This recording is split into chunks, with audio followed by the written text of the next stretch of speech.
I would say the U.S. has been a great source of opportunity. The banking sector and what's been going on in the U.S. with regard to the Basel Endgame has driven a lot of, I'd say, change in the market. The role of insurance in the U.S. has changed materially over the course of the last few years.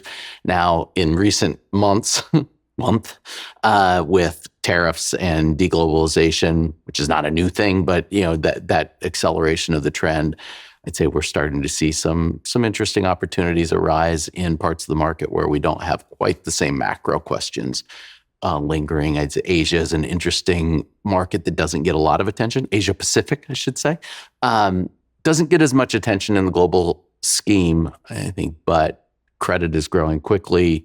Markets are growing fast.